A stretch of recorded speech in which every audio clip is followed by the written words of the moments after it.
We know, though, that migrants fleeing their homes, they face untold dangers and sustain traumas in their bid to find a better life. But how are the countries taking them in, ensuring that life is in fact better and that these new residents are able to integrate into their new society?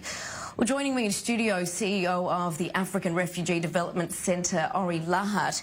Ori, great to have you with us. Thank you. We know there's a lot of talk around countries' failure to appropriately integrate migrants and asylum seekers into the country that they're fleeing to. Why is that? Where is the system failing? I think first we need to look at how they got into the country. We have some countries have structured programs, and if you're a migrant and you're part of that program, you might face the different difficulties than if you're crossing the border by yourself or perhaps not part of that program.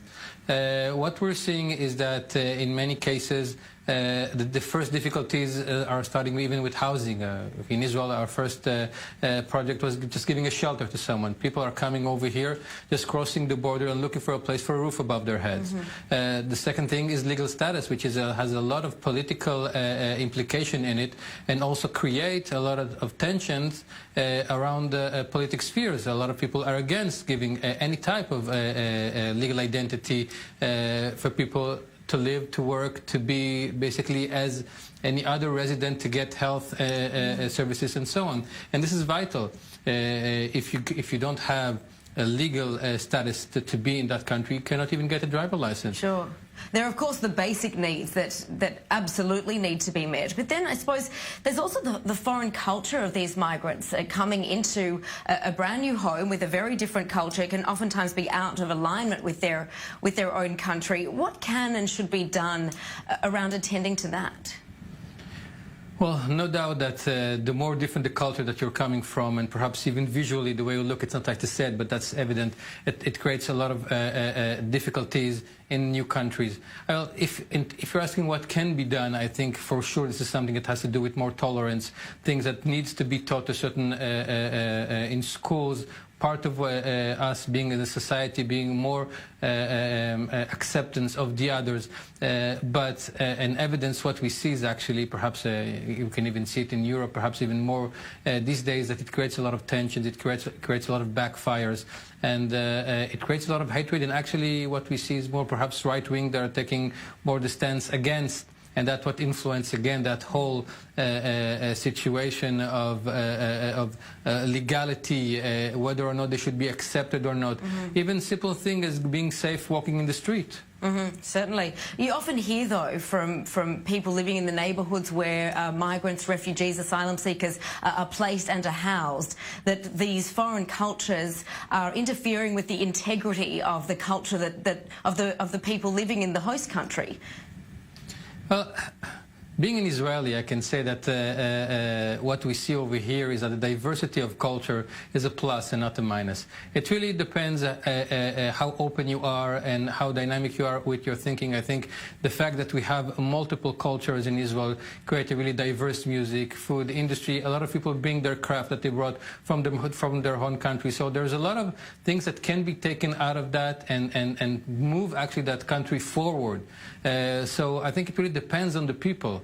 More than anything else. Do you think that there's perhaps a resistance by some migrants who come into new countries, that they want to continue to live in the way that they did back home, which absolutely they should have the right to do, when it doesn't work in alignment with the current culture that they're trying to integrate into?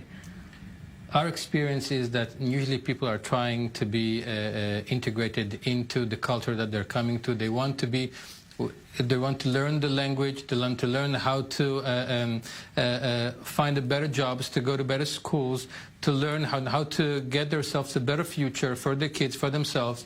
And it's actually an interesting point, because an example that I usually use, it's about France, and it's actually about the third generation of immigrants in France, in which you see how, for subjective or objective, and we're not getting into that, but how the fact that they felt that they're not being accepted by the citizens actually got them to embrace more the culture and to a larger extent even the religion of their country of the origin of their first generation. Therefore, I think in the long run, if we're looking for a solution, then it's to assist those immigrants to be part of our society. Certainly. What do you make of the current zeitgeist surrounding migrants, the fear factor associated with them?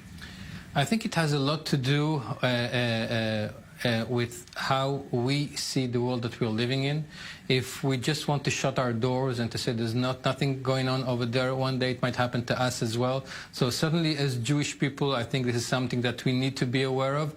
And I do think there are always balance. We always need to look for the right balance. It is important. But at the same time, we need to remember that we're human beings. There are other human beings out there. And if we're not looking at them, not assisting, one day it would be us also. And there's no way really to stop it. I mean, we're living in a world where people are just, crossing from one border to another. We need to learn how to make a better reality out of it and not just to have hatred and going against and being anti. That doesn't solve anything. Absolutely. If you were going to write that syllabus to be taught in schools, what would be in it? I think first is to look at someone else to see that even if he's different, you have much more of the same than you think. And one of the things that in Israel we do also for asylum seekers is first, get that personal engagement. At the end, you understand that you're dealing with human people. You're just the same, and you're looking for the same things. And really, if given the opportunity, something better can be created than if you're not putting your efforts into creating a better future for both of you. Certainly, and to be grateful for the luck that you have grown up and do live in a safe country that people want to come to. Yes. Certainly a good point. Thank you for that, Ori. Thank you.